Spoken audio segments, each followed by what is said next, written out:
आपके रिसर्च के पसंदीदा विषय हैं role of media in war and peace, geopolitical issues of South Asia and media, digital journalism,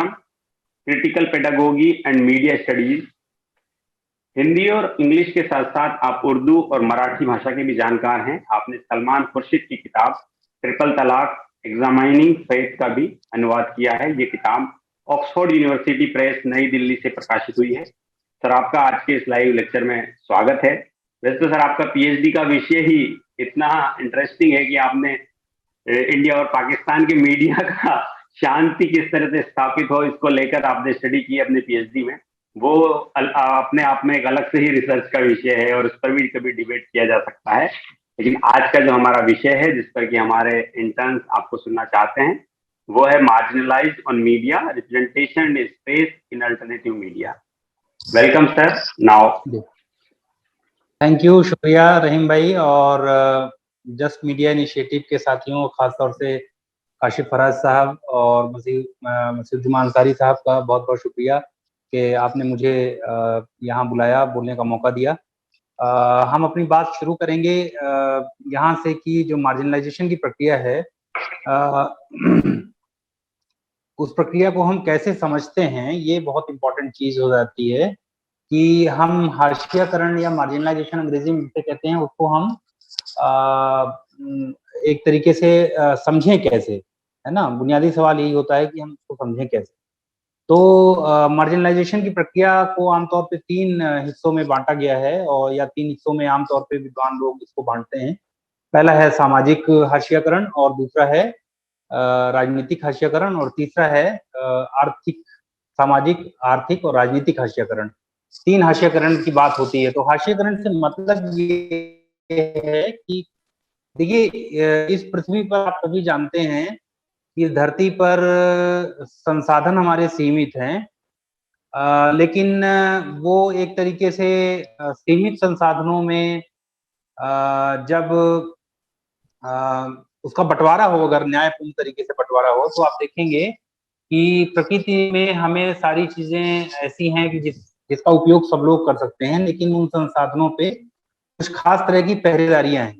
जैसे मान लीजिए पानी है, तो पानी कहने को तो सबको समान रूप से सबको मिलना चाहिए, लेकिन वो मिलता कुछ लोगों तक है। कुछ लोगों को बहुत अच्छा पानी पीने को मिलता है, कुछ लोगों को खारा पानी पीते हैं। हवा है, जैसे तो हवा प्रकृति ने हमें निःशुल्क तरीके से उपलब्ध कराया है, उसकी कोई कॉस्ट नहीं है। वो एक तरीके से ऐसी चीज है जो सबके लिए अवेलेबल है, सबके लिए उपलब्ध है। लेकिन एक तरीके से अगर आप देखिए तो आपको पता चलेगा कि हवा में भी कुछ लोगों का कब्जा है। अब वायु प्रदूषण जैसे है, मान लीजिए, तो वायु प्रदूषण का जो सिलसिला चला है पिछले कुछ सालों से, पिछले 20-30 सालों से जिस तरीके का सिलसिला चला है, उसमें आप देखेंगे कि वायु प्रदूषण की वजह से जो होने वाले नुकसान हैं उसका आकलन करना अभी भी बहुत मुश्किल हो रहा है। और हमें पता चलता है कि वायु प्रदूषण एक तरीके से एक ऐसी समस्या बन के सामने आ रहा है जिससे गरीब और जो और भी दूसरे मार्जिनलाइज्ड कम्युनिटी के लोग हैं, खासतौर से आदिवासी, दलित, अल्पसंख्यक, महिलाएं और श्रमिक, इन समुदायों को हम आमतौर पे हाशिए का समुदाय कहते हैं, क्योंकि इनकी जो उत्पादन की प्रक्रिया होती है, उत्पादन की प्रक्रिया हम किसे कहते हैं, जैसे नेचुरल रिसोर्सेज के माध्यम से, जैसे मान लीजिए पूंजी है, मशीन है, और जिसमें श्रम का इस्तेमाल होता है, और उस श्रम के इस्तेमाल से जब हमारी जो उत्पादन प्रक्रिया है, उस उत्पादन प्रक्रिया में हम कुछ मूल्य की बढ़ोतरी करते हैं, तो दाम हम जब उसमें हम एक तरीके से कुछ कंट्रीब्यूट करते हैं और हमारी मेहनत की वजह से कोई चीज का उत्पादन होता है, तो उस पूरी प्रक्रिया को, जिसमें पूंजी लगती है, श्रम लगता है, कुछ खास तरह की मशीन लगती हैं, तकनीकी लगती है, उनको हम उत्पादन की प्रक्रिया कहते हैं। तो उत्पादन की प्रक्रिया में जो शामिल चीजें हैं उसकी वजह से कोई वैल्यू एडिशन होता है, तो वैल्यू एडिशन करने की प्रक्रिया में हम देखते हैं कि धीरे धीरे एक ऐतिहासिक व्यवस्था के तहत ऐसी कुछ चीजें विकसित हो गई हैं, जिससे पता चलता है कि कुछ लोगों के पास जो है वो ज्यादा संसाधन हैं, कुछ लोगों के पास कम संसाधन हैं, और एक तरीके से वो चीजें, कुछ लोगों के पास केंद्रीकरण है, कुछ लोग बहुत अमीर हैं, बहुत पैसे वाले हैं, और कुछ लोगों के पास जीवन यापन की जो बुनियादी जरूरतें हैं वो भी पूरा नहीं हो पाती उनकी, है ना। एक सेकंड रुकिएगा, मैं कोशिश करता हूँ लैपटॉप से जुड़ने की, फिर लैपटॉप से जुड़ के हम लोग शायद बेहतर तरीके से बात कर पाए। इस बीच में मैं अपनी बात कंटिन्यू करूंगा, लेकिन साथ में मैं कोशिश कर रहा हूँ लैपटॉप से भी जुड़ने की। तो मेरा सिजुमा भाई से रिक्वेस्ट है कि अगर लैपटॉप से मेरा आता है तो उसको आप एक बार देख लीजिएगा। तो हम बात कर रहे थे हाशियाकरण की। तो हाशियाकरण एक बहुत दिखने में बहुत जटिल प्रक्रिया महसूस होती है, लेकिन इसके सामान्य अर्थों में हम समझने की कोशिश करें तो हम ये कहेंगे कि जो हमारे प्राकृतिक संसाधन हैं और प्राकृतिक संसाधनों के बारे में जो दावेदारी है, उस दावेदारी में जो हिस्सा है, जो हिस्सेदारी है, उस हिस्सेदारी में लगातार किसी समुदायों का, लोगों का और उससे जो जुड़ी हुई पहचान है, उसका लगातार हिस्सेदारी का कम होते जाना ही हाशियाकरण है। हाशियाकरण की जो प्रक्रिया है उसको समझने के क्रम में ये बहुत जरूरी है कि जो प्राकृतिक संसाधन हैं, जितने भी उत्पादन के साधन हैं, उन उत्पादन के साधनों को हम ठीक तरीके से उनका बंटवारा न्यायपूर्ण है कि नहीं है, उनका बंटवारा समानता मूलक है कि नहीं है, बराबरी उसमें आती है कि नहीं आती है, ये तमाम चीजें हम देखते हैं। तो इस पूरी प्रक्रिया को मार्जिनलाइजेशन कहते हैं। अब सवाल है कि मार्जिनलाइजेशन, जो मार्जिनलाइज कम्युनिटीज हैं उनका रिप्रेजेंटेशन विभिन्न तबकों के भीतर, विभिन्न जो जैसे मान लीजिए ब्यूरोक्रेसी है, या जैसे पॉलिटिक्स है, या जैसे समाज है, या जैसे अर्थव्यवस्था है, ब्यूरोक्रेसी है, तो इन सब में उनका प्रतिनिधित्व कैसे होता है। तो उनका प्रतिनिधित्व कुछ तबकों को का ऐतिहासिक रूप से मूल्यांकन किया जाता है कि उनकी सामाजिक दावेदारी के पीछे जो कारण है, उनकी सामाजिक दावेदारी के कम होने के, जो उनकी जो सामाजिक दावेदारी इतनी कमजोर है, उनका पर्याप्त रूप से, समुचित रूप से उनका प्रतिनिधित्व नहीं है, तो उसके पीछे क्या कारण है। तो आप देखेंगे कि इसके लिए कुछ सरकारें जो हैं वो सोशल जस्टिस की बात करती हैं, सामाजिक न्याय की बात करती हैं। और सामाजिक न्याय का मतलब यहाँ पर होता है कि जिन दावेदारी, जो ऐतिहासिक रूप से ऐसे समुदाय जो वंचित रहे हैं, जो जिनको नेचुरल रिसोर्सेस में का बंटवारा समानतापूर्ण नहीं हुआ है, ऐसे समुदायों को आरक्षण के जरिए आगे बढ़ाने की बात करने की बात को हम सामाजिक न्याय आमतौर पर समझते हैं। और सामाजिक न्याय में ये बात भी शामिल होती है कि आजकल जैसे मान लीजिए एक मुहावरा चला है कि जिसकी जितनी जनसंख्या या भागीदारी उसकी उतनी दावेदारी, है ना। इस तरह के समय समय पे सामाजिक न्याय की जो एम्बिशंस हैं वो बदलती रहती हैं, लेकिन बुनियादी बात इसमें है कि सामाजिक न्याय का मतलब ये हुआ कि आप रिप्रेजेंटेशन अगर देंगे लोगों को, तो उस रिप्रेजेंटेशन के जरिए लोग अपना सामाजिक आर्थिक विकास कर सकते हैं, सामाजिक आर्थिक मजबूती या दावेदारी अपनी प्रस्तुत कर सकते हैं। इसको हम ये कहते हैं कि सामाजिक न्याय की एक प्रक्रिया ऐसी जिसकी वजह से हाशियाकरण को एक तरीके से कम किया जा सकता है किसी भी तरीके से, है ना। तो अब उदाहरण के लिए देखिए कि भारत में हाशिए के समुदाय कौन कौन से हैं। जैसे ट्रेडिशनली रूप से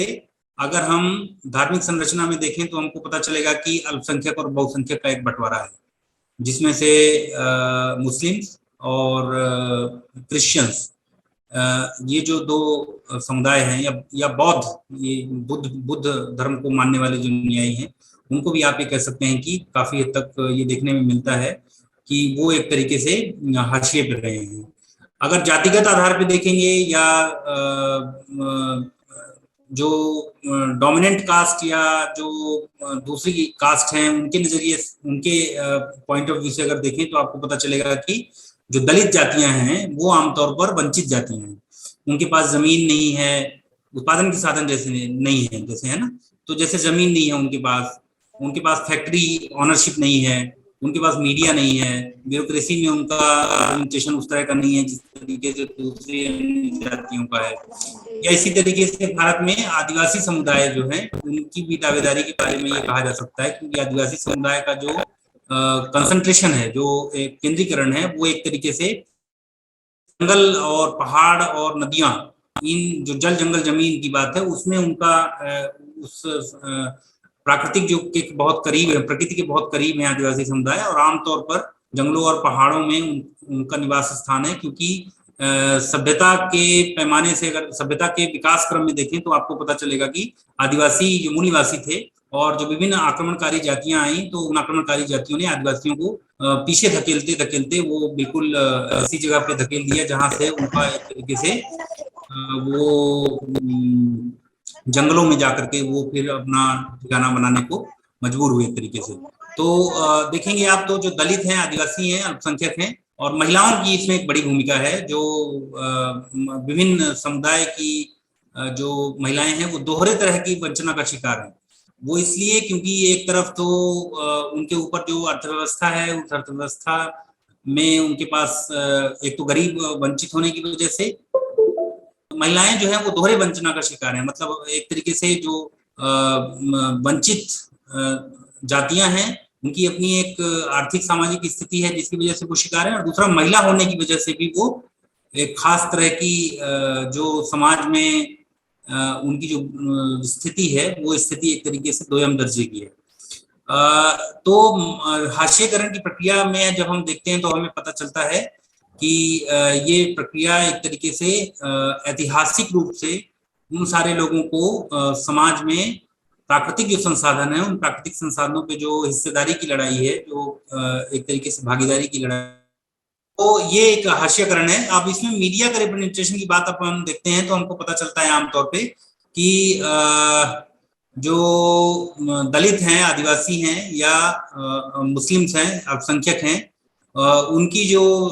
भागीदारी है मीडिया में बहुत ही कम है। और पिछले 15-20 सालों में आप देखेंगे कि ऐसे कई सारी स्टडीज हुई हैं, जैसे CSDS की स्टडी है या और भी दूसरे लोगों, दूसरे संस्थाओं की कुछ स्टडीज हैं जिनसे पता चला है कि इनकी पर्याप्त भागीदारी या कम से कम निर्णायक जगहों पर इनकी जो भागीदारी है वो बिल्कुल ना के बराबर है। और इसी तरीके से आप देखेंगे कि जब उनकी भागीदारी ही नहीं है तो उन समुदायों के आवाज को भी जगह नहीं मिलती कि वो एक तरीके से उनके समुदाय के जो मुद्दे हैं, उनके समुदाय की जो समस्याएं हैं वो सामने कैसे आ पाती हैं, ये आप समझ सकते हैं खुद ही जब उनके समुदाय की नुमाइंदगी ही नहीं है तो, है ना। तो ये इन सारी चीजों में पिछले 20-25 सालों में काफी कम हुआ है। लेकिन हमारे एक चीज जो मैं आज खास तौर से जिसके बारे में बात करना चाहूंगा और जो बहुत इमीडिएट समस्या है, जो बहुत तात्कालिक समस्या लगती है लेकिन उसके बहुत दीर्घकालिक परिणाम होंगे, वो है पर्यावरण विध्वंस की जो समस्या है, पर्यावरण का जो विनाश हो रहा है जिस तरीके से, उसकी जो समस्या है। तो आप सभी जानते हैं कि क्लाइमेट चेंज एक बहुत बड़ा रियल डेंजर है हमारे सामने, बहुत वास्तविक खतरा है। और उस खतरे का सामना करने के लिए अगर मैं 2 फिल्मों का जिक्र करना चाहूंगा जो एक दूसरे से काफी हद तक थीम में रिलेटेड है, लेकिन एक दूसरे का ट्रीटमेंट बहुत अलग अलग है। एक स्पेन की फिल्म है, स्पेनिश भाषा की एक फिल्म है, इवन द रेन। तो वो इवन द रेन फिल्म जो है वो बोलिविया में पानी के संघर्षों को लेकर के बनाई गई फिल्म है कि पानी के संघर्ष को वहां पे कैसे वहां की जो मूल निवासी जनजातियां हैं वो पानी, एक प्राइवेट कंपनी उसको खरीदती है पानी के स्रोतों को और उससे पानी पैकेजिंग करके वो फिर वाटर सप्लाई करती है। तो उस समुदाय की कहानी है कि वो कैसे संघर्ष करके उस पूरी लड़ाई को जीतते हैं और प्राइवेट कंपनी को वहां से भगाते हैं। एक दूसरी कहानी है, एक दूसरी फिल्म है जिसको जो ऑस्कर के लिए नॉमिनेट भी हुई थी, बहुत चर्चित फिल्म है, द डे आफ्टर टुमारो, जिसमें एक आइस एज की कल्पना की गई है कि न्यूयॉर्क में अचानक से आइस एज आ जाता है और पर्यावरण मतलब क्लाइमेट चेंज होने की वजह से आइस एज आ जाता है और वहां एक साइंटिस्ट का बेटा फंसा हुआ है और उस बेटे को बचाने के लिए वो साइंटिस्ट जो है यहाँ से जाता है और उस पूरी प्रक्रिया में वो कहानी बहुत ही अच्छे तरीके से बताती है कि क्लाइमेट चेंज के क्या क्या संभावित दुष्परिणाम हो, क्या खतरनाक नतीजे हो सकते हैं। इसके अलावा लेकिन पर्यावरण को इससे भी ध्यान देना जरूरी है क्योंकि पर्यावरण का सीधा जो संबंध है वो हमारे हाशिए के समुदायों से है। जैसे जो गरीब जातियां हैं, जो गरीब जनजातियां हैं या गरीब समुदाय हैं, उनके महिला और पुरुष सदस्यों के साथ में ये आमतौर पे आप देखेंगे कि तो आपको पता चलेगा कि गरीबी की एक बड़ी वजह उनकी रोजी रोटी छीनना है और क्लाइमेट चेंज से लगातार उनकी रोजी रोटी छीन रही है। जैसे उदाहरण के लिए देखिए कि टेम्परेचर बढ़ रहा है, अगर मान लीजिए तो टेम्परेचर जैसे अंदाजा है कि सन 2040 तक 1.5 से 2 डिग्री टेम्परेचर जो है बढ़ जाएगा, तो ग्लेशियर बहुत सारे पिघल जाएंगे और जो समंदर के किनारे बहुत सारे भारत का तो कम से कम 40% हिस्सा जो है वो 40 से 50% का हिस्सा जो है वो समंदर के किनारे है और आबादी जो है वो एक बड़ी आबादी हमारी समंदर के किनारे रहती है। तो मछुआरे जो समुदाय हैं, उन मछुआरे समुदायों की जिंदगी बहुत ही खराब होने जा रही है। क्यों? क्योंकि मछुआरा जो समुदाय है उनकी आजीविका समंदर के किनारे मछलियों पर उनकी टिकी हुई है, और एक तरीके से अर्थव्यवस्था उनकी सारी जिंदगी की समंदर के किनारे मछलियां पकड़ने में टिकी हुई है। तो अगर वो बहुत सारे इलाके डूब जाएंगे अगर, तो उनका जो समंदर के किनारे का जो जमीन है वो सिकुड़ जाएगी, और उनको फिर मछली पकड़ने के लिए उनकी रोजी रोटी पे बहुत बड़ा संकट हो जाएगा। या जैसे सुंदरबन के डेल्टा की बात करें तो आप जानते हैं कि पश्चिम बंगाल में सुंदरबन का डेल्टा एक जगह है जहाँ पे दलदल एरिया है, और वहाँ बीच बीच में जो द्वीप हैं कई सारे बहुत खूबसूरत द्वीप हैं, और वहाँ पे एक बहुत बड़ी तादाद ट्राइबल्स की है, और सुंदरबन का डेल्टा का जो स्पेस है वो लगातार सिकुड़ रहा है ना। वो जो द्वीप हैं वो सारे द्वीप डूबते जा रहे हैं। क्यों? क्योंकि तापमान बढ़ने से पानी बढ़ रहा है और डेल्टा का फैलाव हो रहा है, तो पानी बहुत सारी जगहों पे बढ़ता जा रहा है। तो सुंदरबन के डेल्टा में भी ये है कि जो बायोडाइवर्सिटी है, जो पेड़ पौधों की विविधता है, जैव विविधता जिसे अंग्रेजी में कहते हैं बायोडाइवर्सिटी, जैव विविधता पूरी तरीके से खत्म हो जाएगी, नष्ट हो जाएगी। इसी तरीके से इसका जो पूरा प्रभाव है पर्यावरण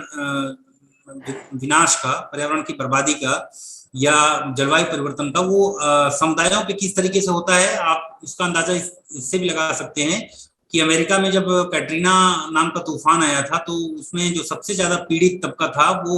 अफ्रीकन और काले लोगों का तबका था। और अफ्रीकन काले लोग, मिशिगन जैसे एक राज्य है तो मिशिगन राज्य में सबसे ज्यादा काले लोग, 50% से ज्यादा की आबादी काले अफ्रीकन की है,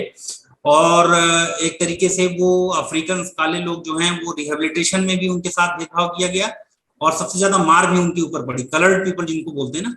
तो काले लोगों को कलर्ड पीपल भी कहा जाता है, तो कलर्ड पीपल जो है उनके ऊपर सबसे ज्यादा मार जो है वो इस कैटरीना तूफान की पड़ी। या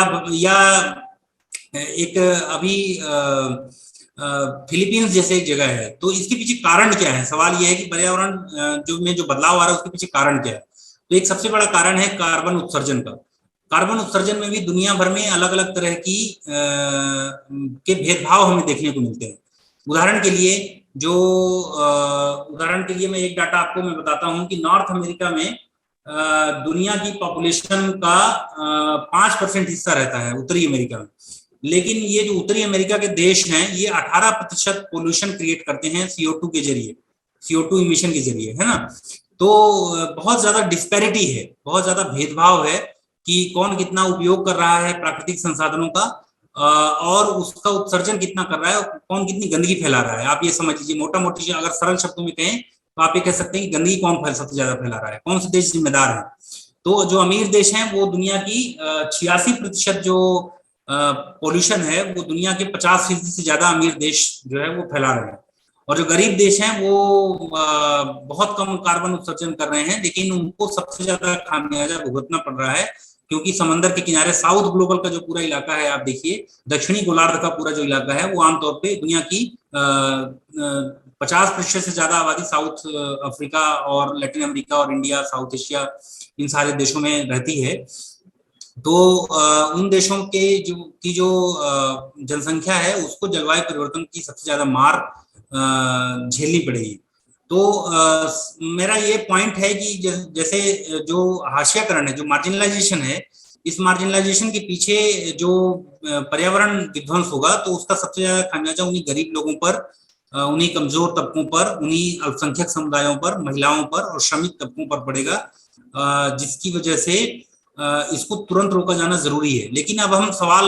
जो हमारा आज का मुख्य विषय है वो मीडिया के बारे में है। तो अगर हम देखें, पूछें सवाल कि मीडिया में इन सारे मुद्दों का कितना प्रतिनिधित्व है, किस तरीके की खबरें जलवायु परिवर्तन से संबंधित आती हैं, तो आपको पता चलेगा कि इससे जो इतना बड़ा खतरा है, जो पूरी मनुष्यता की, जो पूरी इंसानियत, जो पूरी हमारी कौम है, जो इंसानी कौम है,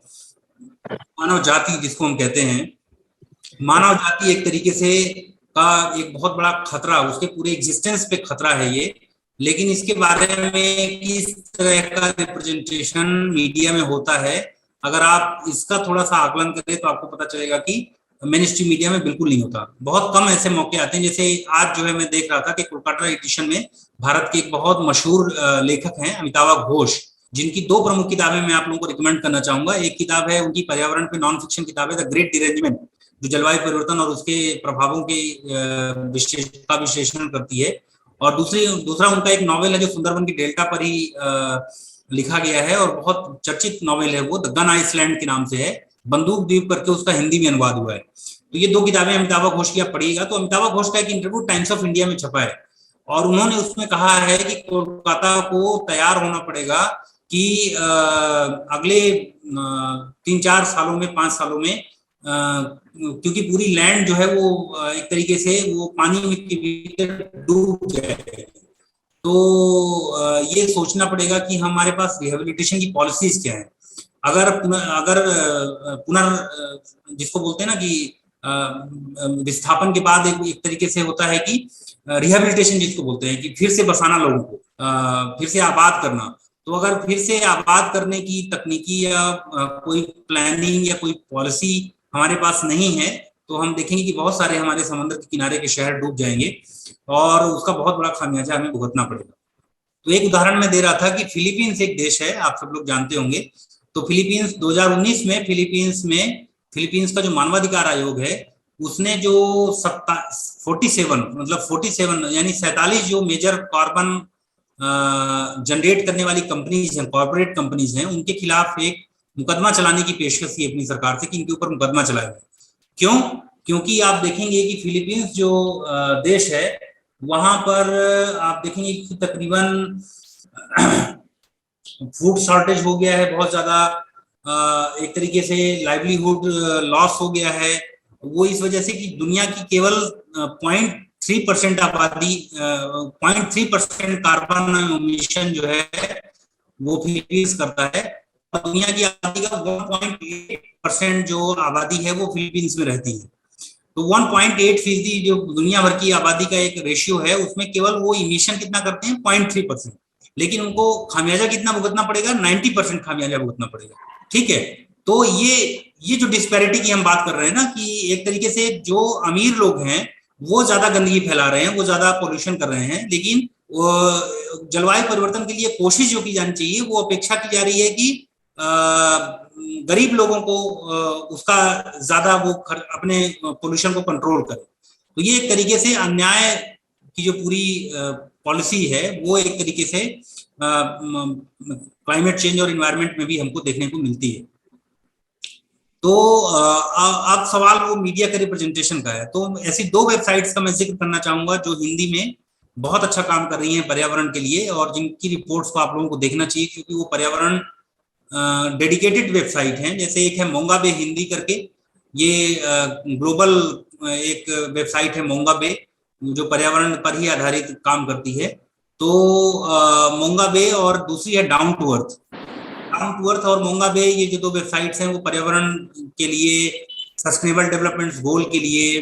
अल्टरनेटिव लाइवलीहुड के लिए, है ना, जो वैकल्पिक जीवन के यापन के साधन हो सकते हैं उनके लिए, ये तमाम तरीके से वो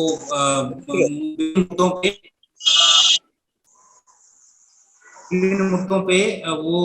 एक तरीके से रिपोर्टिंग करने की कोशिश कर रही हैं और ये 2 वेबसाइट्स एक तरीके से काम कर रही हैं। लेकिन जो मुख्य धारा का मीडिया है हमारा, उसमें जब तक कोई विध्वंस ना हो जाए, जब तक कोई कैटास्ट्रॉफी ना हो जाए,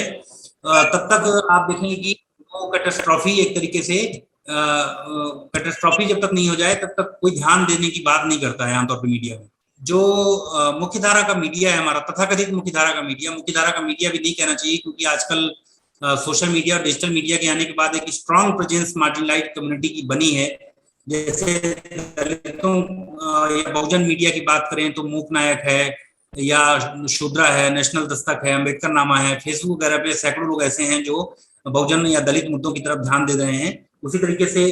ट्राइबल इश्यूज जो हैं उस पर भी ट्राइबल स्पेस है, इंडिजिनस वॉइस है, अबोरिजिनल ऑफ इंडिया है, ट्विटर स्पेस वगैरह करते रहते हैं। तो डिजिटल मीडिया के आने के बाद ये है कि थोड़ा सा इन सारे मुद्दों पे जागरूकता आई है, लेकिन फिर भी जो इसी तरीके से जो माइनॉरिटी मीडिया है, माइनॉरिटी इश्यूज से रिलेटेड जो मीडिया है उसमें भी जैसे मकतूब है या twocircles.net है या आर्टिकल 14 है ना, ऐसे कई सारे वेबसाइट्स जो हैं वो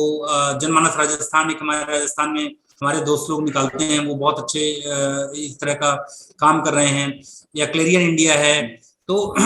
ये सारे राउंड टेबल इंडिया है जैसे, तो ऐसे कई सारे वेबसाइट्स हैं जो डिजिटल मीडिया के आने के बाद जो मतलब ये तो हो ही जाता है कि मुद्दों को जो कंसर्न रखने वाले लोग हैं, जो चिंतित लोग हैं, जो जिनको भविष्य को लेकर के जिनकी चिंता है, ऐसे लोग एक तरीके से वो सारा चीजें उनके पास आ जाती हैं कि वो चीजों को समझने सोचने की कोशिश करते हैं। लेकिन इसके अलावा जो मेन स्ट्रीम मीडिया है, या खासतौर से जैसे इलेक्ट्रॉनिक मीडिया है या जैसे प्रिंट मीडिया है, प्रिंट मीडिया में जैसे हिंदी अंग्रेजी के जितने भी बड़े अखबार आप उठा के देख लीजिए, तो उसमें आपको जलवायु परिवर्तन संबंधी और समाज के भीतर जो बदलाव आ रहे हैं उनके रिश्तों की पड़ताल करने वाली कोई एक रिपोर्ट आपको आमतौर पर देखने को नहीं मिलेगी। जबकि वर्ल्ड बैंक से लेकर के दुनिया भर के जो तमाम पॉलिसी इन्फोर्स करने वाले जो इंस्टीट्यूशंस हैं, वो लगातार इस खतरे की तरफ आगाह कर रहे हैं। वो लगातार, जैसे आप देखेंगे कि फूड एंड जो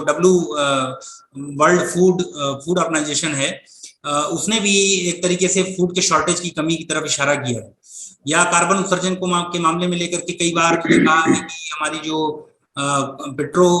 कार्बन्स का जो इस्तेमाल हो रहा है, फॉसिल फ्यूल्स का जो यूज हो रहा है, उसकी वजह से दुनिया में जो पोल्यूशन है उसका लेवल बहुत ज्यादा बढ़ रहा है। तो ऐसी चेतावनियां जारी करते हैं, लेकिन एक तरीके से आप देखिए तो उसके बारे में भी कहीं कोई चिंता खासतौर से मुख्य धारा की मीडिया में हमें देखने को नहीं मिलती है। तो ये रिप्रेजेंटेशन जो मैं कहना चाह रहा था वो ये है कि जैसे भारत जैसे देश में खासतौर से जो खेती पर आधारित अर्थव्यवस्था को अभी भी सस्टेनेबल फार्मिंग जो अभी भी बहुत सारे परिवारों का पेट भोजन दे रही है, भोजन दे पा रही है, उनके ऊपर एक बहुत बड़ा संकट है। और नेचुरल रिसोर्सेज के बारे में एक बहुत बड़ी लूट खसोट मची हुई है कि हमारे जितने भी प्राकृतिक संसाधन हैं उनको औने पौने दाम पे कॉर्पोरेट्स के हवाले कर दिया जाए। और पिछले 30 सालों की अर्थव्यवस्था को अगर आप ध्यान से देखें तो आपको पता चलेगा कि जो पिछले 20-30 सालों में जो अर्थव्यवस्था की जो नीतियां हमारे सामने आई हैं, उसमें हर चीज को मुनाफे की वस्तु के रूप में तब्दील करके मुनाफा कमाने की होड़ बहुत ज्यादा हो गई है। यानी जो सामाजिक सुरक्षा के सवाल है या जो अभी तक लंबे संघर्षों के द्वारा हासिल की गई जो कुछ सहूलियतें थी, वो सारी की सारी सहूलियतें एक तरीके से खत्म की जा रही हैं। और अब ये किया जा रहा है कि जो कॉर्पोरेट का इंटरेस्ट है वही असल में किसी नेशन स्टेट का भी इंटरेस्ट होता चला जा रहा है। तो इस हिसाब से अगर आप देखिए तो आपको पता चलेगा कि दुनिया भर में जो संघर्ष है वो मुख्यतः जिसको अंग्रेजी में बोलते हैं हैव और हैव्स नॉट, यानी एक ऐसा तबका जिनके पास सारे संसाधन मौजूद हैं और दूसरी तरफ एक ऐसा तबका जिनके पास कुछ भी नहीं है, जीवन जीने की बुनियादी चीजें भी, बुनियादी सुविधाएं भी नहीं है। उनके बीच में लड़ाई, उनके बीच में संघर्ष चल रहा है। और ये संघर्ष किस दिशा में जाएगा, कितना लंबा होगा, ये संघर्ष का स्वरूप क्या होगा आगे चल के, इसके बारे में अभी ठोस तौर पे कोई बात कही नहीं जा सकती। जैसे खेती की बात है तो आपने पिछले साल देखा है कि दिल्ली के बॉर्डर पे या हरियाणा पंजाब बॉर्डर पे, दिल्ली के विभिन्न बॉर्डर्स पे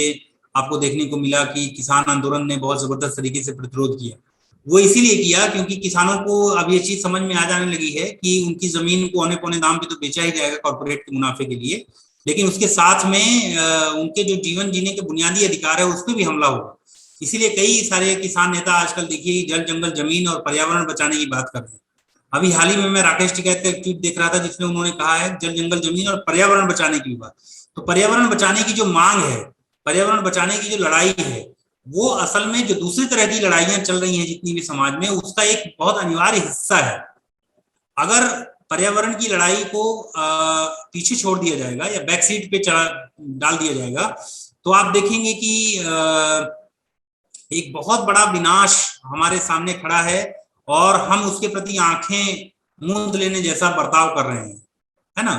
तो इस तरीके से आप ये कह सकते हैं कि मतलब ये पर्यावरण का मुद्दा केवल कोई ऐसा मुद्दा नहीं है जो किताबी मुद्दा है या जो सैद्धांतिक मुद्दा हो, बल्कि ये हमारी रोजमर्रा की जिंदगी से जुड़ा हुआ मसला है। और इस पे अगर ध्यान नहीं दिया गया तो जो हमारे हाशिए के समुदाय जो लगातार एक तरीके की का संकट का सामना कर रहे हैं, उनके सामने संकट और भी बड़ा हो जाएगा और भी गहरा हो जाएगा। चाहे वो दलित हों, चाहे वो आदिवासी हों, चाहे वो अल्पसंख्यक हों, चाहे वो महिलाएं हों, चाहे वो मजदूर तबका या श्रमिक तबके हों, ठीक है। तो उनके सामने ये बहुत बड़ा संकट है कि अपनी जो उनके समुदाय और समाज को बेहतर बनाने की जो लड़ाइयां वो लड़ रहे हैं, उसमें पर्यावरण के मुद्दों को भी वो अपना एक बहुत अहम हिस्सा, एक इंटीग्रल पार्ट माने और उस इंटीग्रल पार्ट के तहत वो एक तरीके से उस पर एक्शन की बात करें। ऐसी कई वेबसाइट्स हैं और जर्नल्स हैं जो आजकल इकोलॉजी, पर्यावरण और सोसाइटी, इनके रिलेशनशिप को बहुत अच्छे तरीके से पढ़ लिख और समझ रही हैं। जैसे दो वेबसाइट का जिक्र मैं खासतौर से करना चाहूंगा। एक जर्नल है इकोलॉजी एंड सोसाइटी, तो उसको भी आप देख सकते हैं। इकोलॉजी एंड सोसाइटी को पर इसके बारे में काफी रिसर्च इस तरह का होता रहता है कि मार्जिनलाइज्ड कम्युनिटी पे पर्यावरण के विभिन्न दुष्परिणाम क्या क्या है। या एक वेबसाइट है अर्थ.org, तो अर्थ.org पे भी इससे रिलेटेड बहुत सारे आंकड़े हैं कि इस पूरे प्लैनेट को बचाने के लिए किस तरह के इमीडिएट एक्शन की जरूरत है। और देखिए, ये बात बहुत स्पष्ट है कि पिछले 20-30 सालों में जिन आर्थिक नीतियों का हवाला दिया जा रहा है, जिन आर्थिक नीतियों के तहत विकास का चौतरफा ढोल पीटा जा रहा है, वो असल में कुछ नहीं बल्कि एक तरीके से कॉरपोरेट को फायदा पहुंचाने के लिए, अकूत फायदा पहुंचाने के लिए, खुली छूट देने के लिए पॉलिटिकल एक्सरसाइज है ना। तो अर्थव्यवस्था को कंट्रोल करने की जो एक लार्जर लड़ाई है, वही असल में लड़ाई विभिन्न पॉलिटिकल स्फीयर में भी देखने को मिल जाती है। जैसे उदाहरण के लिए देखिए आप, तो आपको अचानक से पता चलेगा कि पिछले 10-12 सालों में, 15 सालों में मुसलमानों के खिलाफ जो आक्रामक हिंदुत्व है, उसकी जो बहुत हिंसक बयानबाजियां हैं या बहुत जो हिंसक एक्टिविटीज हैं वो घटित होना शुरू हुई है। वो क्यों होना शुरू हुई है? इसकी शुरुआत 1993 के बाबरी मस्जिद विध्वंस से मानी जाती है। वो इसीलिए क्योंकि देखिए 1993 प्रस्थान या 1991 प्रस्थान बिंदु क्यों है? क्योंकि उसी समय पे नव उदारवादी अर्थव्यवस्था का आगमन हुआ, नव उदारवादी अर्थव्यवस्था हमारे सामने आई और उसी समय पे देश की राजनीति को बदलने का भी एक चलन शुरू हुआ, एक कोशिश शुरू हुई। और वो कोशिश के तहत ही आप देखेंगे तो आपको पता चलेगा कि इसमें बड़ी समानता है कि एक तरफ खुले बाजार की नीतियां अपनाई जा रही हैं और दूसरी तरफ समाज में या राजनीति में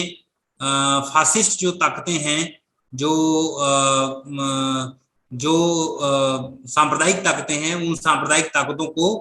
लगातार मजबूती मिलना शुरू हुई। इन दोनों के बीच में कनेक्शन है, एक इनहेरेंट कनेक्शन है ना, एक अनिवार्य कनेक्शन है, जिस कनेक्शन को नजरअंदाज नहीं किया जा सकता। तो अर्थव्यवस्था का पूरा सीधा संबंध राजनीति से होता है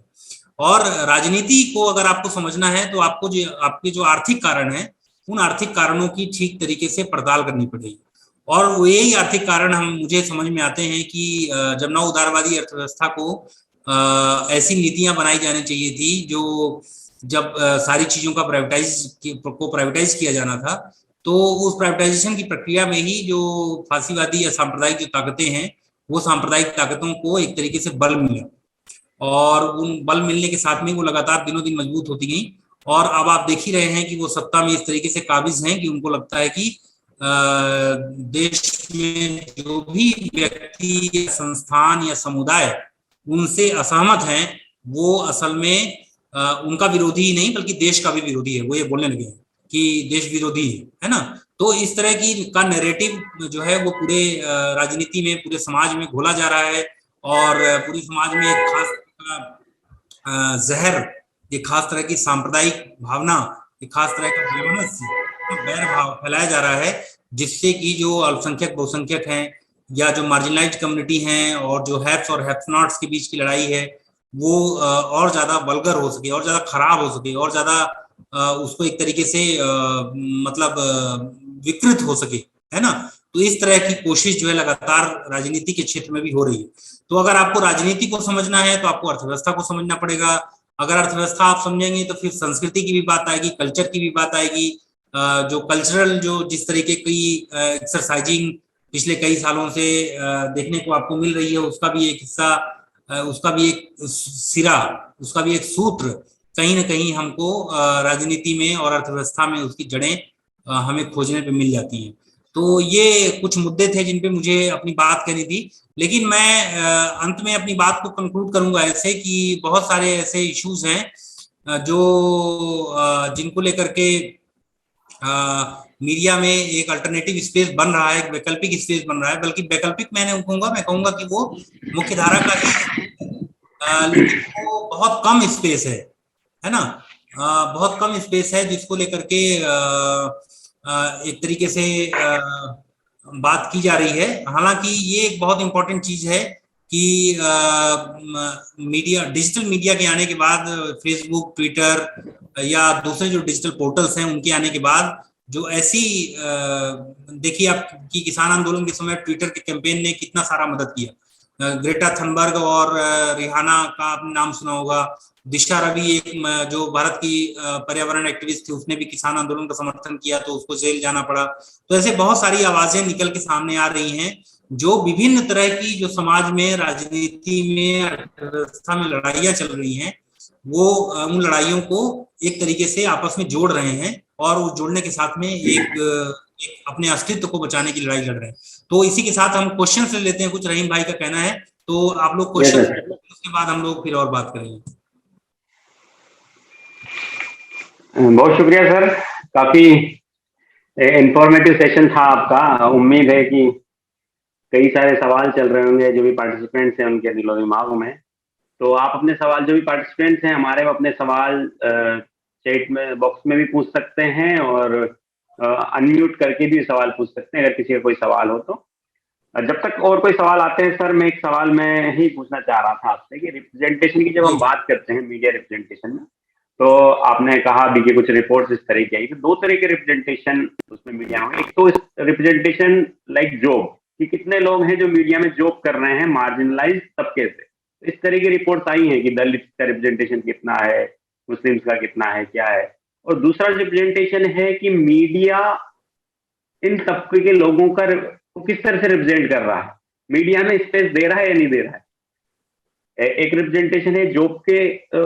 उससे उसके लिए तो ऑफकोर्स की पढ़ाई करनी होगी और सब कुछ करना होगा, एक लंबा प्रोसेस है। लेकिन अभी जो हाल फिलहाल का जो मेन स्ट्रीम मीडिया है वो किस तरह से रिप्रेजेंट कर रहा है माइनॉरिटीज को या मार्जिनलाइज सबको, वो हम देख रहे हैं कि आजकल की जो डिबेट्स हैं उसमें किस तरह से रिप्रेजेंट किया, इसको आप किस तरह से देखते हैं। देखिए मेरा ख्याल ये है, एक सवाल और आया है आपसे, ये सवाल है कि अल्टरनेटिव मीडिया की अब समाज में आज भी क्या भूमिका बनती जा रही है, आप अपने क्या राय देंगे। ओके रहीम, आपका सवाल बहुत इंपॉर्टेंट है। अगर मेरे पास समय बहुत कम है, लेकिन मीडिया के बारे में बात करने के लिए समूचा एक सेशन करना होगा हमको। वो इसलिए, उसके पीछे वजह ये है कि बहुत सारी ऐसी सांस्कृतिक कल्चरल जो रिफ्लेक्शंस है, जैसे उदाहरण के लिए जो हमारे समाज में बनी बनाई सांप्रदायिक रूढ़ियां हैं, उन सांप्रदायिक रूढ़ियों का मुख्यधारा का मीडिया उनको बाकायदे उस हवा को एक तरीके से मजबूत कर रहा है। और जो हमारे सांप्रदायिक पूर्वाग्रह हैं, उन सांप्रदायिक पूर्वाग्रहों को मीडिया उसी तरीके से ना सिर्फ वो बल्कि बढ़ा चढ़ा के पेश करता है, बल्कि बहुत खराब ढंग से, बहुत विकृत ढंग से लोगों के सामने पेश करता है। जैसे कोरोना के समय में एक एग्जाम्पल मैं दूंगा कि कोरोना के समय शुरुआती दौर में, याद करिए 2 साल पहले जब शुरू हुआ था, तो तबलीगी जमात को सबसे बड़ा विलेन बनाया गया था कि तबलीगी जमात जो है वो कोरोना स्प्रेडर है, और उनके लोगों को कितना परेशान किया गया। और बाद में कई सारे सुप्रीम हाई कोर्ट्स और सुप्रीम कोर्ट हाई कोर्ट्स ने बाकायदा फटकार लगाई मीडिया को कि आप लोग ये क्या का तमाशा बना के रखा है। तो न सिर्फ माइनॉरिटी बल्कि जो दलित और आदिवासी हैं, वो उनके जितने भी संघर्ष हैं, उनके जीवन के जितने मुद्दे हैं, वो सारे के सारे मुद्दे मुख्यधारा, जो कथित मुख्यधारा की मीडिया है, उससे गायब है। और ना तो उन नौकरियों में तो रिप्रेजेंटेशन नहीं ही है, क्योंकि यहाँ कोई आरक्षण नहीं, उस तरह का सामाजिक न्याय के किसी सूत्र की पालना नहीं होती। लेकिन जो थोड़ा बहुत रिप्रेजेंटेशन बन रहा है वो डिजिटल मीडिया में थोड़ा बहुत ऐसे लोग अब सामने निकल के पिछले 4-5 सालों में निकलना शुरू हुए हैं और वो लोग आ रहे हैं। लेकिन मुद्दों की जहां तक बात है तो उन मुद्दों का बिल्कुल भी रिप्रेजेंटेशन नहीं है, बल्कि बहुत घटिया, बहुत भद्दा और बहुत क्रूर किस्म का रिप्रेजेंटेशन मीडिया का है। चाहे वो माइनॉरिटीज हो, चाहे वो हिजाब का सवाल देख लीजिए, चाहे आजकल जो मस्जिदों के नीचे मंदिर बनने की बात हो रही है उसका देख लीजिए, चाहे दुनिया भर में, भारत भर में जो है विभिन्न जितने भी मुद्दे हैं, चाहे मॉब लिंचिंग का मुद्दा हो, चाहे माइनॉरिटीज के राइट्स की बात जहां कहीं भी आती हो, वहां पे पूरी तरीके से मीडिया पोलराइजेशन की बात करता है। क्योंकि मीडिया को, जो मुख्य धारा का मीडिया है, उसको भी अब एक चीज समझ में आ गई है कि हमें अगर मुनाफे का कारोबार करते रहना है तो उसमें एक चीज जरूरी है कि हम जो पूरी नफरत की फैक्ट्री है ऐसे जॉम्बीज क्रिएट करते रहें और ऐसे ही शासक जो रूलिंग इलीट है उस रूलिंग इलीट के जो नैरेटिव है, उसके जो आख्यान है, उसकी जो कहानियां हैं, उन कहानियों को लोगों तक पहुंचाते रहें तो हमारा मुनाफा दिनों दिन बढ़ता जाएगा। तो ये एक सोच जो है वो काम कर रही है, जिसकी वजह से जो हाशिए के समुदाय के मुद्दे हैं वो लगभग बहुत ही विकृत तरीके से मुख्य धारा की मीडिया में आते हैं। अगर आते भी हैं तो पहली बात तो आते ही नहीं, अगर आते भी हैं तो बहुत विकृत तरीके से आते हैं। इसका एक एग्जांपल मैं और आपको दे सकता हूं कि पिछले 15-20 सालों में जो पूरी दुनिया के स्तर पे इस्लामोफोबिया फैला है, उसमें उदाहरण आप देख सकते हैं कि बहुत सारे ऐसे केसेस हुए हैं जहां पे आतंकवाद के नाम पे लोगों को पकड़ा गया है और 10 साल 15 साल के ट्रायल के बाद बहुत सारे नौजवान, मुस्लिम नौजवान निर्दोष छूटे हैं, लेकिन जब वो पकड़े गए तो उन्हें आतंकी कहा गया आतंकी कहा गया, उनका चरित्र हनन किया गया, उनकी पूरी जिंदगी बर्बाद कर दी गई। और जब वो छूटे निर्दोष, बाइज्जत बरी हुए, तो उनको छोटे कॉलम में एक खबर को सिमटा दिया गया कि आज जो है आतंक के आरोप के 2 निर्दोष बाइज्जत बरी हुए। तो ऐसे बहुत सारे केस स्टडी करने की जरूरत है जिसके माध्यम से ये पता चल सके कि हाशिए के समुदायों का मीडिया में रिप्रेजेंटेशन कैसे हो रहा है इस पे। लेकिन मेरा जो आज की जो मेरी कोशिश थी वो ये थी, एक लार्जर कॉन्टेक्स्ट में ये समझने की कोशिश थी कि हाशियाकरण कहते किसको है, इसमें कौन कौन से मुद्दे ऐसे हैं जो बहुत आज मायने रखते हैं, और उस हाशियाकरण में जो पर्यावरण का विशेष तौर पे मुद्दा है उसका रिफ्लेक्शन मेन स्ट्रीम मीडिया में कैसे होता है, और जो विभिन्न तरह की लड़ाइयां समाज में अपने अस्तित्व को बचाने की लड़ी जा रही हैं उनमें हम एक जो सबसे प्रमुख मुद्दा है पर्यावरण, उसको कैसे शामिल करें अपने एजेंडे में, इसको लेकर के मैंने बात की। लेकिन मीडिया पे अगर आप बात करेंगे तो मीडिया पे और भी अलग तरीके से बात हो सकती है। एक सवाल और किसी का है? दो सवाल है सर। एक तो अल्टरनेटिव मीडिया, जैसे आपने पूछा है कि अल्टरनेटिव मीडिया की समाज में क्या भूमिका है, इस पर आपकी क्या राय है। और दूसरा सवाल निखिल ने पूछा है कि जिस तरह से भारत में अल्पसंख्यकों पर हमले और सांप्रदायिकता के पीछे जो पूंजीवाद भारत में हावी हुआ है, क्या इसी तरह से अन्य देशों में भी अल्पसंख्यक शिकार हुए हैं? क्या कोई ऐसा एग्जाम्पल है? पहला सवाल ये जो है अल्टरनेटिव मीडिया के बारे में, उसके बारे में मेरा ख्याल ये है कि अल्टरनेटिव मीडिया में इंटरनेट के माध्यम से ही, एक जमाने में 70 के दशक में जब बहुत सारे सामाजिक आंदोलन सक्रिय थे और दुनिया जो 2 ध्रुवों में बटी हुई थी, पूंजीवाद और समाजवादी कैंप में, तो ऐसे छोटी मैगजीन का उदाहरण 70 के दशक में आप देखेंगे कि लिटिल मैगजीन मूवमेंट जो है बहुत तेजी से चला था, जिसमें विभिन्न भाषाओं में छोटी छोटी सहयोग के माध्यम से चलने वाली पत्रिकाओं ने समाज में अलग जगाने का काम किया था। उन्होंने समाज को एक नई दिशा दी थी। ठीक है, तो लिटिल मैगजीन मूवमेंट बहुत सक्सेसफुल हुआ था और उसकी अपनी एक बहुत बड़ी भूमिका थी। लेकिन आज के दशक में, आज के दौर में उसकी भूमिका बदल गई। अब लिटिल मैगजीन या छोटी छोटी मैगजीन तो खत्म हो गई लगभग, या बहुत छिटपुट स्तर पर चल रही हैं, लेकिन अब इंटरनेट की इसमें बहुत बड़ी भूमिका है। जैसे एक तरफ बहुत बड़ी बड़ी जो इंटरनेट की बहुत बड़ी बड़ी कंपनियां हैं, उनका कारोबार है, बहुत कंसंट्रेशन है, पूंजी का बहुत बड़ा कंसंट्रेशन है, बिग टेक कंपनियां जिसको कहते हैं। दूसरी तरफ ऐसी छोटी छोटी भी कंपनियां हैं जो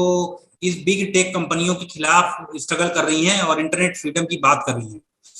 तो कई तरह की, दोनों तरह की विचारधाराएं ही आज के दिन में सक्रिय हैं, और एक स्पेस अगर निकलना है तो वो छोटे अखबारों, छोटे शहर के पत्रकारों, वंचित समुदाय या हाशिए के समुदाय से आने वाले लोगों, और साथ में जो इंटरनेट है, उस इंटरनेट के समुचित उपयोग से ही एक रास्ता निकल सकता है। तो अल्टरनेटिव मीडिया जिसको हम कहते हैं वो कितना प्रभावी है इसका आकलन करना बाकी है, लेकिन उसकी अपनी एक भूमिका निश्चित तौर पे है। अगर वो हाशिए के समुदायों और जनता के आंदोलनों के साथ में इंटीग्रेट होती है, उसके साथ में समायोजित होती है, तो उस समायोजन से एक बहुत अच्छी बात निकल के आ सकती है। और जनता को अपना मीडिया खड़ा करना ही पड़ेगा। जनता को अपना मीडिया खड़ा किए बगैर जनता अपनी लड़ाई लड़ नहीं सकती है। तो ये आप लोगों के समझ में आने लगा है कि मीडिया एक असल में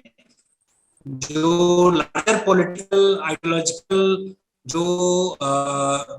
कंट्रोल है, उस कंट्रोल का एक मैकेनिज्म है मीडिया, है ना। समाज में जो एक बड़ी जो राजनीतिक विचारधारात्मक लड़ाई चल रही है, उस लड़ाई को कंट्रोल करने का एक तरीका है मीडिया। तो अब लोगों को समझ में आ रहा है, इसीलिए लोग अब मीडिया को उस तरीके से देखना शुरू कर रहे हैं। उसमें अल्टरनेटिव मीडिया की निश्चित तौर पे, जी वो उसी पे मैं आ रहा था। दूसरा सवाल, हाँ दूसरा सवाल जो है कि अल्पसंख्यकों पर हमले और सांप्रदायिकता के पीछे जो तस्वीर हमें भारत देश में देखने को मिलती है, क्या वो उसी तरह केवल भारत में है या बाकी देशों में है? ये दुनिया के लगभग सारे देशों में है, बस उसकी जो ग्रेविटी है वो कहीं ना कहीं बदली है थोड़ी सी, लेकिन दुनिया के हर देशों में आपको आमतौर पर देखने को मिलेगा कि जो वंचित समुदाय है या जो हाशिए के समुदाय हैं, उन हाशिए के समुदायों के ऊपर हमले और तीखे हुए और बहुत तीखे वो हमले एक तरीके से बर्बर हुए, चाहे वो अमेरिका के काले लोगों का उदाहरण हो, चाहे पाकिस्तान में हिंदुओं और क्रिश्चियंस पे हमले हों, चाहे बांग्लादेश में हिंदू हों, चाहे हिंदुस्तान में मुसलमान और क्रिश्चियंस हों, या ऑस्ट्रेलिया के आदिवासी हों, चाहे ब्राजील के इंडिजिनस लोग हों, या चाहे आप दुनिया के दूसरे देशों की भी जो भाषिक या जो इथनो लिंग्विस्टिक्स जो माइनॉरिटीज हैं उनकी हालत देख लीजिए। ये दुनिया भर के देशों के साथ ये हुआ है कि जो माइनॉरिटीज हैं वो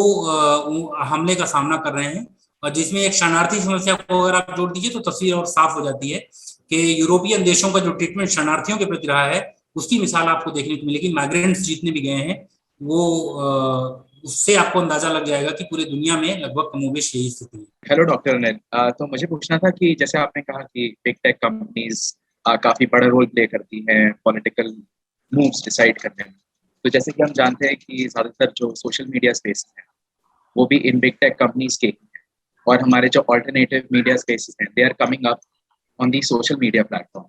तो क्या हम कह सकते हैं कि जो मार्जिनलाइज्ड कम्युनिटीज के मूवमेंट्स हैं सोशल मीडिया प्लेटफॉर्म्स पे, उन पे एक फंडामेंटल लिमिटेशन लग जाती है इस बात से कि वो चलते हैं कैपिटलिस्ट इकोनॉमी और कंपनी के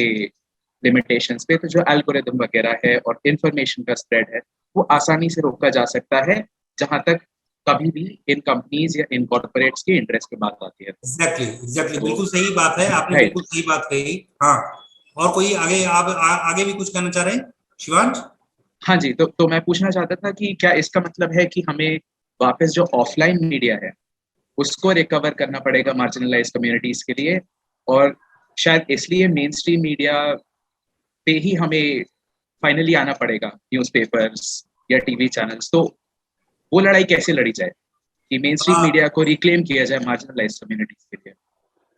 और उसके लिए जरूरी कम्युनिटी इनिशिएटिव। उसके लिए ना तो प्रिंट मीडिया काम आएगा ना तो इलेक्ट्रॉनिक मीडिया काम आएगा, क्योंकि सबके ऊपर पूंजी वाला जो एक फंडामेंटल जो कैरेक्टरिस्टिक्स है कैपिटल का, वो सबके ऊपर ये बात लागू होती है जो बिग टेक कंपनियों के मामले में लागू होती है। उसके लिए जरूरत है समुदाय आधारित मीडिया क्रिएट करने की, जो समुदाय आधारित मीडिया एक तरीके से लोगों को एम्पावर कर सके, और वो कम्युनिटी मीडिया ना सिर्फ लोगों को एम्पावर कर सके बल्कि उनकी रोजमर्रा की जिंदगी का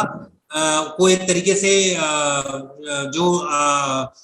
दिशा देने वाली जो लड़ाइयां हैं उन लड़ाइयों का एक हिस्सेदार हो, तभी एक कम्युनिटी बेस्ड मीडिया। ऐसे बहुत सारे कोशिशें हुई हैं, जैसे हिंदुस्तान में भी ऐसी कोशिशें हुई हैं, और अभी जो एक लिमिटेड स्पेस तो डिजिटल उपलब्ध कराया है, बात सही है, लेकिन वो पर्याप्त नहीं है, उनकी लिमिटेशंस को हमें ध्यान में रखना होगा। और जो कम्युनिटी बेस्ड मीडिया है,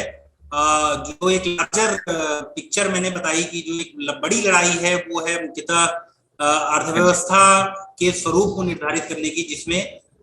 सदियों से मतलब जिसमें कम से कम पिछले 200 सालों के संघर्ष से हासिल किए हुए जो अधिकार थे उन अधिकारों पर भी आज हमला हो रहा है। जैसे उदाहरण के लिए मजदूरों की अगर हम बात करें तो आपको पता चलेगा कि अभी जो नए लेबर कोड आए हैं वो ऐसे मजदूर विरोधी कोड हैं कि उसमें से 12-12 घंटे या 14-14 घंटे काम करने की अनिवार्यता की जा रही है। तो आपको मालूम ही है कि 1820 के दशक में 8 घंटे काम करने को लेकर के कितने सारे मजदूरों ने शहादत दी थी, लेकिन आज फिर से जो ये बड़ी कॉर्पोरेट कंपनियां हैं वो चाहती हैं कि मजदूरों को गुलाम बनाए। तो मजदूरों की मुक्ति का जो प्रश्न है वो मुख्यतः अर्थव्यवस्था के ऊपर नियंत्रण का प्रश्न भी है। तो इसलिए उनको अपनी खुद की मीडिया को इवॉल्व करना होगा, उनको खुद की मीडिया को बनाना होगा, क्रिएट करना होगा, और वो कम्युनिटी बेस्ड मीडिया बनेगा तभी कुछ मुमकिन है। जी और कोई सवाल किसी पार्टिसिपेंट का? लगता है सर आपका सेशन बड़ा ही इंफॉर्मेटिव था कि